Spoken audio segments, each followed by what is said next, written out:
CVR ఓం ప్రేక్షకులకి నమస్కారం. మనకి సంక్రాంతి వస్తూ ఉంది. ఈ సంక్రాంతి నాడు ఏం చేయాలి, ఎలా చేయాలి, అసలు సంక్రాంతి పండగ విశేషాలు ఏంటి, ఈరోజు మనం చేయవలసినది ఏంటి, ఉదయం లేచిన దగ్గర నుంచి రాత్రి వరకు మనం చేయవలసింది ఏమిటి తెలుసుకుందాము. ముందుగా ఇవన్నీ తెలుసుకునే ముందు భగవద్ ధ్యానం చేసుకొని ఈ చక్కటి విషయాలన్నీ కూడాను తెలుసుకొని తరిద్దాం. ఓం సత్యజ్ఞానసుఖస్వరూపమమలం క్షీరాబ్దిమధ్యస్థితం యోగారూఢమతి ప్రసన్నవదనం భూషా సహస్రోజ్వలం శంఖం చక్రపినాకాశభయవరాన్న బిభ్రాణమర్కచ్చవిం క్షత్రీభూతఫణేంద్రమిందుధవలం లక్ష్మీ నృసింహం భజే. లక్ష్మీచారుకుజద్వంద్వకుంకుమాంకితవక్షసే నమో నృసింహనాదాయ సర్వమంగళమూర్తయే. ఉపాస్మహే నృసింహాఖ్యం బ్రహ్మవేదాంతగోచరం భూయోల్లోస్థిత సంసారేచ్యుతహేతుం జగద్గురుం. శ్రీ గురుభ్యో నమ. శ్రీ లక్ష్మీనారసింహ పరబ్రహ్మదేవతాయే నమో నమ. సంక్రాంతి అంటే ఈ సంక్రాంతి నుంచి ఉత్తరాయణ కాలం ప్రారంభమవుతూ ఉంటుంది. ఉత్తరాయణ పుణ్యకాలం ప్రారంభమవుతూ ఉంటుంది. మనకు ఆయనాలు రెండు ఉంటాయి, ఉత్తరాయణము దక్షిణాయనము అని రెండు ఉంటాయి. ఉత్తరాయణం వచ్చేసి ఇప్పుడు ఈ సంక్రాంతి నుంచి మొదలవుతూ ఉంటుంది. దక్షిణాయనం వచ్చేసి మనకి 6 నెలల తర్వాత, ఈ ఉత్తరాయణం 6 నెలలు అయిపోయిన తర్వాత మళ్ళీ దక్షిణాయన ప్రారంభం అవుతూ ఉంటుంది. ఈ ఆయనాలు 6 నెలలు 6 నెలలు ఉంటూ ఉంటాయి. అయితే ఈ ఉత్తరాయణం మొత్తం కూడాను సౌమ్య దేవతల్ని ఆరాధించడం ఉత్తమము. సౌమ్య దేవతలు, దక్షిణాయనం మొత్తం రౌద్ర దేవతలకు ఆరాధనగా ఉంటుంది. అయితే ఈ ఉత్తరాయణం మొత్తం సౌమ్య దేవతలు అంటే ఎవరు? మళ్ళీ శివుడు, గణపతి, సుబ్రహ్మణ్యేశ్వర స్వామి, పార్వతీదేవి, ఇలా ఉన్నటువంటి వారు. రౌద్రదేవతలు అంటే నారసింహుడు, పంచముఖ హనుమంతుడు, వారాహీదేవి, కాళికాదేవి, ఇలాంటి ఉగ్రమైనటువంటి దేవతలు వీళ్ళందరూ కూడా వస్తూ ఉంటారు. కాబట్టి ఈ ఉత్తరాయణం మొత్తం కూడాను సౌమ్య దేవతారాధన చాలా విశేషమైనది. ఈ సౌమ్య దేవతారాధన ఈ ఉత్తరాయణం నుంచి చేస్తూ ఉన్నట్లయితే జీవితాన్ని సౌమ్యప్రదముగా, అంటే ఎటువంటి ఒడిదుడుకులు లేకుండగా నడిపిస్తూ ఉంటారు ఆయా దేవతారాధన మొత్తం కూడాను. ఇక ఈ ఉత్తరాయణంలో అనేక రకాలైనటువంటి వివాహాది ఉపనయనాలకి ప్రతీక. ఉపనయనాలు మొత్తం కూడా దక్షిణాయనం కంటే ఉత్తరాయణంలో బాగా చేస్తూ ఉంటారు. భీష్ముల వారు కూడాను వారు శరీరాన్ని త్యాగం చేసి భగవంతుడిలో ఐక్యం కావాలి అంటే దక్షిణాయనం మొత్తం కూడా వేచి ఉండి ఉత్తరాయణం వచ్చిందాకా కూడా వేచి ఉండి ఉత్తరాయణం వచ్చిన తర్వాత శరీర త్యాగం చేశారు. అంత గొప్పది ఈ ఉత్తరాయణం మొత్తం కూడాను. అందులో సంక్రాంతి నుంచి ప్రారంభమవుతూ ఉంటుంది. అయితే ఈ సంక్రాంతి రోజు ముఖ్యంగా ఏం చేయాలి అన్న విషయానికి వస్తే, అసలు ఈ సంక్రాంతి ఎట్లా వచ్చింది? దీనిని మకర సంక్రాంతి అని కూడా చెప్తూ ఉంటాము. సూర్యుడు ఒక రాశి నుంచి ఇంకొక రాశిలోకి ప్రవేశించే సమయం ఉంటుంది. అలా ప్రతి నెల ఒక రాశి నుంచి ఇంకొక రాశిలోకి ప్రవేశిస్తూ ఉంటాడు. అలానే మనకు ఈ మాసాలు ఏర్పడుతూ ఉన్నాయి. ఏ రాశిలోకి ప్రవేశిస్తే ఆ మాసంగా చెప్పబడుతూ ఉంటుంది. అయితే ఈ సూర్యుడు ఈ మకర సంక్రాంతి నాడు మకర రాశిలోకి ప్రవేశిస్తాడు. అందుకే మకర సంక్రమణము అంటే ఇటు నుంచి అటు ప్రయాణం చేయడము, మారడము అని చెప్పొచ్చు. సూర్యుడు ఒక రాశి నుంచి ఇంకో రాశిలోకి, ఈ మకర రాశిలోకి వచ్చారు కాబట్టి మకర సంక్రాంతి అని కూడా చెప్పబడుతూ ఉంటుంది. ఇలా రాశులు మారుతూ ఆయన ఆయా రాశుల వారిని మొత్తం భక్తులందరినీ కూడా ఆ సూర్య భగవానుడు అనుగ్రహిస్తూ ఉంటాడు. కాబట్టి ఈ రోజు నాడు ఈ ప్రాతకాలాన్నే లేచి వారి వారి కాలకృత్యములన్నీ కూడాను తీర్చుకునే, ప్రాతకాలమే అంటే మళ్ళీ ఎన్ని గంటలకు అనే ఒకటి సందిగ్ధం ఉంటుంది. బ్రాహ్మీ ముహూర్తములో లేస్తే ఇంకా మంచిది, లేదు ఋషి ముహూర్తంలో లేస్తే ఇంకా మంచిది. మనకు ముహూర్తాలు ప్రాతకాలం నుంచి ముహూర్తాలు రకరకాలుగా చెప్పబడుతూ ఉన్నాయి. ఋషి ముహూర్తము, బ్రాహ్మీ ముహూర్తము, మానవ ముహూర్తము, రాక్షస ముహూర్తము అని 4 ముహూర్తాలు ఉన్నాయి. అంటే సూర్యోదయంకి ముందు వచ్చేంత వరకు కూడా బ్రాహ్మీ ముహూర్తంగా చెప్పబడుతూ ఉంటుంది. మానవ ముహూర్తం వరకు చెప్పబడుతుంది. సూర్యోదయం అయ్యింది అంటే 5:30 నుంచి మనకు సూర్యోదయం అవుతూ ఉంటుంది. ఆయా కాలాన్ని బట్టి కూడా సూర్యోదయము సూర్యాస్తమయాలు కొంత మార్పులు చెందుతూ ఉంటాయి. అయితే 5:30కి సూర్యోదయం అయ్యింది అంటే ఆ తర్వాత కనుక లేస్తే, సూర్యోదయం అయిన తర్వాత లేస్తే రాక్షస ముహూర్తంగా చెప్పబడుతూ ఉంటుంది. కాబట్టి మనం ఎవరం కూడా అటువంటి ముహూర్తాల్లో ఎప్పుడూ కూడా లేవకూడదు. అంటే ఋషి ముహూర్తం ఎప్పుడు అనే లెక్క వేసుకుంటే 3 గంటల నుంచి 4 గంటల మధ్యలో ఋషి ముహూర్తంగా చెప్పబడుతూ ఉంది. ఆ సమయంలో లేచి కాలకృత్యములన్నీ తీర్చుకొని కరెక్ట్గా బ్రాహ్మీ ముహూర్తం అంటే 4 గంటల నుంచి బ్రాహ్మీ ముహూర్తం ప్రారంభమవుతూ ఉంది. కాబట్టి ఆ బ్రాహ్మీ ముహూర్తంలో భగవద్దీపారాధన చేసుకొని భగవంతుడికి సంబంధించినటువంటి అర్చనలు ఏదైనా ఉంటే గృహంలో అయినా సరే, దేవాలయాల్లో అయినా సరే, ఎక్కడైనా సరే గృహంలో ఇంకా శ్రేష్టం. ఎందుకు అంటే గృహంలో శ్రేష్టం అని ఎందుకు చెప్తున్నాం అంటే మనం ప్రతిరోజు మన ప్రయాణం గృహం నుంచే ప్రారంభమవుతుంది. ఏ పని చేయాలన్నా గృహం నుంచే ప్రారంభమవుతుంది. కాబట్టి ఆ సమయంలో ముందుగా గృహంలో మన కొలువు చేసుకొని ఉన్నటువంటి మన దేవతల్ని పెట్టుకున్నాం కదా. ఈశాన్య భాగంలో ఆయా దేవతల్ని మన ఇష్టదైవం కావచ్చు, కులదైవం కావచ్చు, గ్రామదైవం కావచ్చు, ఇలా మనకు దేవతల్ని పెట్టుకుని ఉన్నాం కదా. ఆ దేవతలకు ముందుగా ఆరాధన చేసుకొని వారికి సంబంధించిన స్తోత్రములు పారాయణములు చేసుకొని చక్కగా స్వామివారికి నివేదనలు పెట్టుకుని అరటిపండు అయినా సరే, కొబ్బరికాయ అయినా సరే, వీలుంటే ఏదైనా పాయసం కానీ ఏదైనా మనకు తోచింది స్వామివారికి, అమ్మవారికి ఎవరికైనా నివేదన చేసుకొని స్వామివారి తీర్థప్రసాదాలు స్వీకరించి ఆయన భగవంతుడి అంటే మన గృహంలో కొలువై ఉన్నటువంటి ఆ భగవత్ ఆశీర్వచనం తీసుకుని ఆ తర్వాత దేవాలయాలకు వెళ్ళవచ్చు. ఇది అసలు పద్ధతి. ఇలా ప్రాతకాలాన్నే ఇదంతా కూడా చేసుకోవాలి.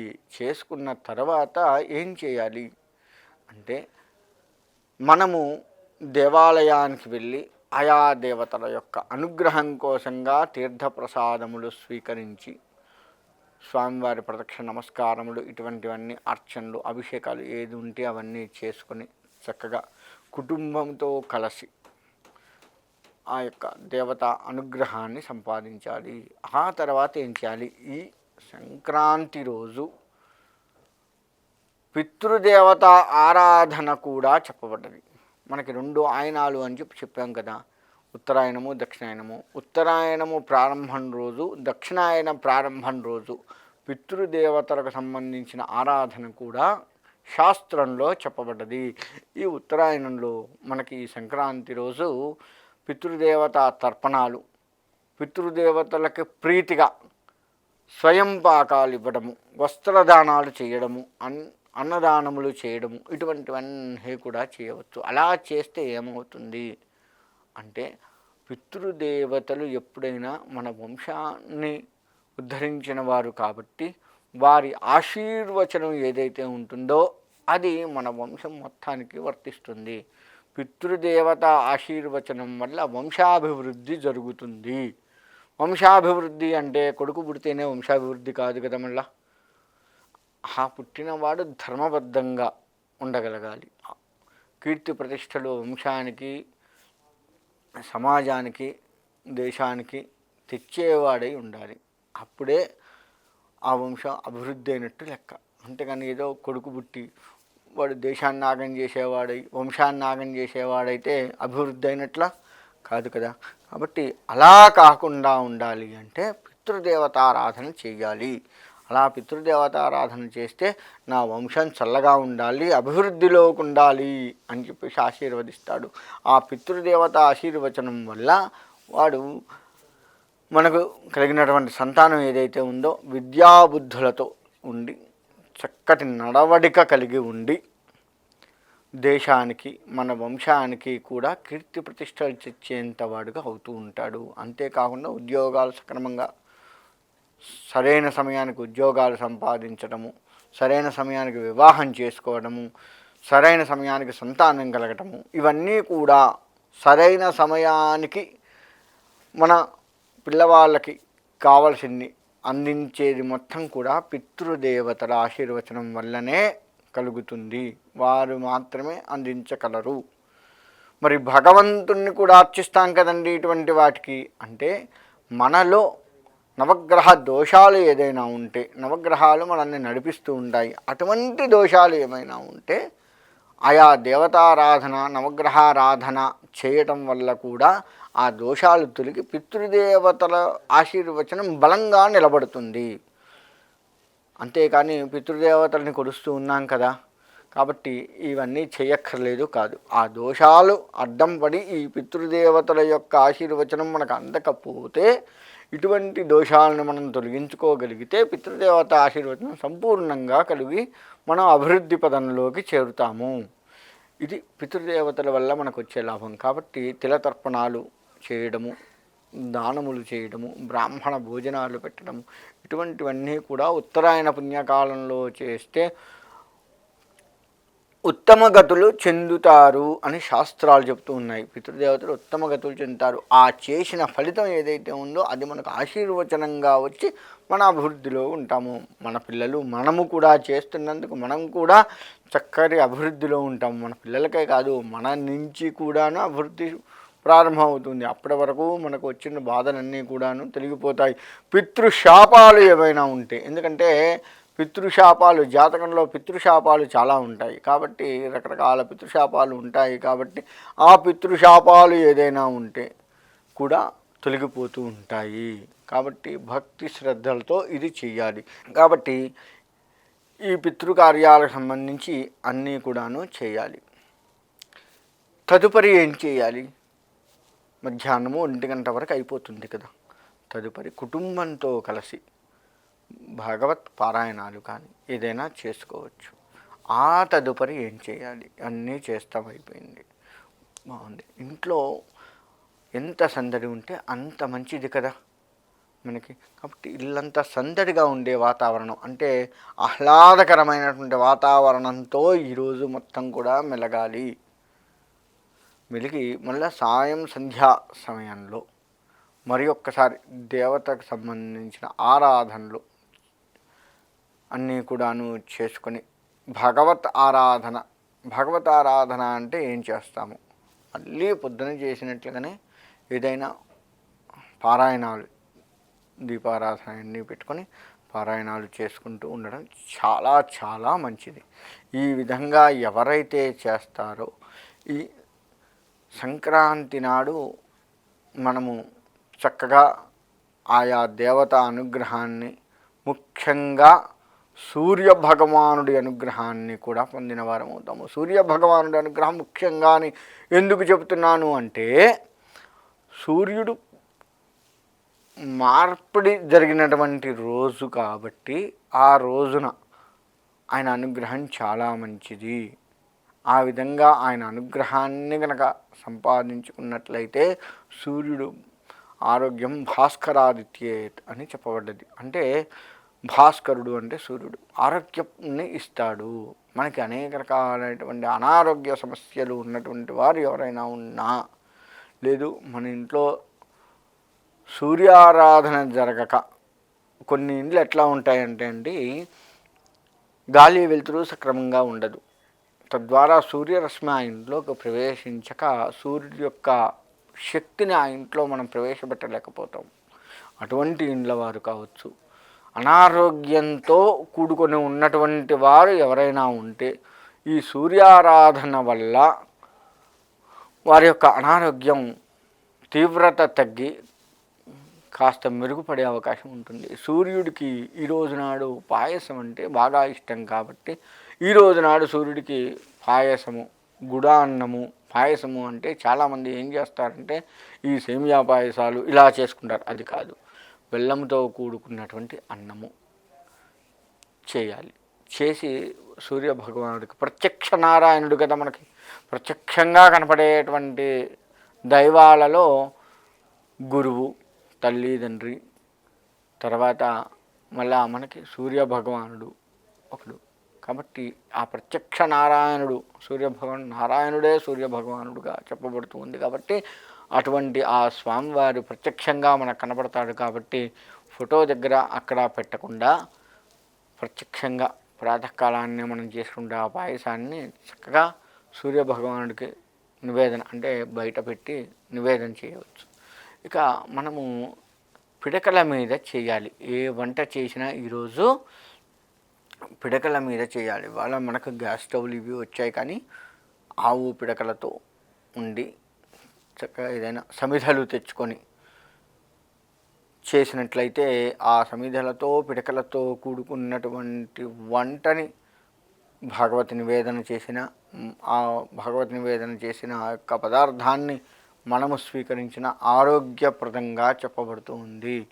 మరి ఆవు పిడకలే ఎందుకు చెప్పాను అంటే ఆవు పేడలో లక్ష్మీప్రదంగా చెప్పబడుతూ ఉంది. ఆవు పేడ దాన్ని పిడకలుగా చేస్తాం కాబట్టి ఆ లక్ష్మీప్రదమైనటువంటి ఆహారాన్ని భగవత్ నివేదన చేసి దాన్ని అమృతంగా మార్చుకొని మనం సేవిస్తాము. గుర్తుపెట్టుకోండి, భగవంతుడికి ఎందుకు నివేదన చేయాలి అంటే మనము చేసిన పదార్థము మొత్తము కూడాను శుచిశుభ్రతలతో చేస్తే అది లక్ష్మీప్రదంగా చెప్పబడుతూ ఉంది. మరి అటువంటి లక్ష్మీప్రదము కూడా అమృతంగా మారాలి కదా. మరి అమృతంగా మారాలి అంటే ఖచ్చితంగా భగవత్ నివేదన చెయ్యవలసిందే. భగవత్ నివేదన చేసిన ఏ పదార్థం అయితే ఉందో అది అమృతంతో సమానము. అమృతము అనగానే మనం ఆలోచించేది ఏంటి? దేవతలు తాగేటువంటి అమృతము అని ఆలోచిస్తాము. అంటే మనం చిరకాలం బతుకుతామా అని కూడా ఆలోచిస్తాము. అమృతము అంటే మనలో ఉన్నటువంటి దీర్ఘాయువును పెంచకుండా చేసేటువంటి రుగ్మతలను తీసివేసి మనలో పుష్టిని నింపి మానసిక స్థైర్యాన్ని నింపుతూ ఆధ్యాత్మికంగా ఎదుగుదలని ప్రోత్సహిస్తూ భగవంతుడి వైపు మార్గాన్ని, బుద్ధిని మనం క్షణకాలం కూడా భగవంతుడి దగ్గర నిలపలేము కదా. ఈ భాగవత నివేదన చేసినటువంటి పదార్థము బుద్ధిని క్షణకాలం కాదు ఎక్కువ సేపు కూడా భగవద్ పాదాల దగ్గర నిలిపేటట్లుగా చేస్తుంది. మనము తిన్న ఏ పదార్థమైనా మనస్సుని పట్టుతుంది, మనస్సుని పట్టుకొని ఉంటుంది. అంటే మనం తిన్న ప్రతి పదార్థము కూడా మనస్సుకి కారణము అవుతుంది, మనస్సులాగా మారుతుంది. కాబట్టి ఇవాళ మనం ప్రతి వాళ్ళము ఆలోచించేది ఇదే, మనస్సు నిలపలేకపోతున్నాను, మనస్సు పెట్టి చేయలేకపోతున్నాను. తినే ఆహారంలో ఉంటుంది, చేసే వంటలో ఉంటుంది, దాన్ని అమృతంగా మార్చుకునే రీతిలో ఉంటుంది. అలా కనుక చేస్తే ఖచ్చితంగా మనము అమృతాన్ని సేవించిన వాళ్ళం అవుతాము. అప్పుడు భగవంతుడి మీద ధ్యాస పెట్టగలుగుతాము. మనం ఏ పని చేసినా మనస్సు పెట్టి చేయగలుగుతాము. ఇవాళ సమాజంలో ఇది కరువైపోయింది, మనస్సు పెట్టి చేయడం అనేది. కాబట్టి ఈ ఉత్తరాయణ పుణ్యకాలంలో ఈ విధంగా చేస్తూ ఉంటే, ఈ సంక్రమణ రోజు ఈ విధంగా చేస్తే అటు సూర్యుడి అనుగ్రహము, ఇష్టదేవత, కులదేవత, గ్రామదేవతల అనుగ్రహము ఇవన్నీ కూడాను సంపాదించుకుంటూ భగవత్ అనుగ్రహాన్ని సంపాదిస్తూ అటు పితృదేవతల అనుగ్రహాన్ని కూడా సంపాదించుకున్న వాళ్ళం అవుతాము ఈరోజు. కాబట్టి మనము ఏది చేసినా ఈ ఉత్తరాయణ పుణ్యకాలంలో ఫలితం కూడా అధిక సంఖ్యలో ఉంటుంది అని శాస్త్రాలు చెప్పబడుతూ ఉన్నాయి. భగవద్ధ్యానం చేయండి, ఏదైనా చేయండి, ఏది చేసినా సరే అధిక సంఖ్యలో ఫలితం వస్తుంది. అదే మనము తప్పు చేస్తే దాని ఫలితం కూడా అధిక సంఖ్యలో మారి మన యొక్క ఉన్నత స్థాయిని దిగజార్చే ప్రమాదం కూడా ఉంది, మన యొక్క స్థాయి దిగిపోయే ప్రమాదం ఉంది. కాబట్టి అలా కాకుండా భగవత్ సంబంధిత విషయాలు చేస్తూ భగవత్ సత్సంగాన్ని వింటూ భగవత్ సేవలో కనుక ఉన్నట్లయితే ఈ సంక్రమణం నుంచి అయినా సరే మనం అలా చేయగలిగితే ఉత్తరాయణం నుంచి మొదలు పెడదాం. ఎప్పటి నుంచి సరే అయిపోయింది, ఏదో అయిపోయింది, ఇక నుంచి అయినా సరే ఇప్పుడు నేను చెప్పినట్లుగా ప్రతిదీ చేసుకుంటూ వస్తే తప్పకుండా భగవత్ అనుగ్రహానికి పాత్రులయ్యి మనము ఉన్న స్థాయి నుంచి కొంచెం పై స్థాయికి అన్ని రకాలుగా ఆధ్యాత్మిక పరంగా కావచ్చు, ఆర్థిక పరంగా కావచ్చు, మానసిక పరంగా కావచ్చు, ఏదన్నా తీసుకోండి. ఎందుకంటే భగవత్ అనుగ్రహాన్ని సంపాదించాం కాబట్టి భగవంతుడు అన్నీ ఇస్తాడు. ఆయన పాదాక్రాంతం అయితేనే చాలు అన్నీ ఇస్తాడు. కాబట్టి ఈ క్షణం నుంచైనా సరే ఆ విధముగా మనం మసులుకుంటే సరిపోతుంది. కాబట్టి అందరూ కూడాను నేను చెప్పినట్లుగా ప్రాతకాలం నుంచి సంధ్యా సమయం వరకు, సంధ్యా సమయంలో దీపారాధన చాలా విశేషమైందిగా చెప్పబడ్డది. సంధ్యా సమయంలో శివకేశవులు ఇద్దరూ కూడా నారసింహస్వామి శత్రు సంహరణ చేసి ఉన్నారు. శివుడు ఆనందంతో నాట్యం చేస్తూ ఉంటాడు. శివకేశవ మిళితమైనటువంటి కాలము సంధ్యాకాలము. కాబట్టి సంధ్యాదీపం నమోస్తుతే అని కూడా చెప్పబడ్డది శాస్త్రంలో. సంధ్యాదీపానికి వెలిగించి దీపారాధన చేసి ఆ భగవత్ ఆరాధన కనుక చేస్తూ ఉంటే తప్పకుండా మనలో ఉన్నటువంటి కామక్రోధ లోభమోహ మదమత్సరములను తీసివేసి సాత్వికతను పెంచి మన యొక్క ఉన్నతికి ఉపయోగపడుతూ ఉంది. శత్రు సంహరణ అన్నీ అవుతాయి కదా. ఆనందభరితం అంటే ఇవన్నీ పోతే మనలో తెలియని ఉత్సాహం, ఆనందం ఏర్పడుతూ ఉంటుంది. కాబట్టి ఈ సంధ్యా సమయంలో శివకేశవారాధన చేస్తూ ఉండడం ఎంతైనా మంచిది. అందులో ఈ ఉత్తరాయణ పుణ్యకాలం ప్రారంభమైన ఈ సంక్రమణ రోజు ఇంకా విశేషంగా చెప్పబడ్డది. కాబట్టి అందరూ కూడాను ఈ మకర సంక్రాంతి రోజు ఈ విధంగా నేను చెప్పినట్లుగా చేస్తూ భగవత్ ఆరాధన చేస్తూ ఉండి అందరూ కూడా తరించిపోవాలి అని చెప్పేసి సెలవు తీసుకుంటాను.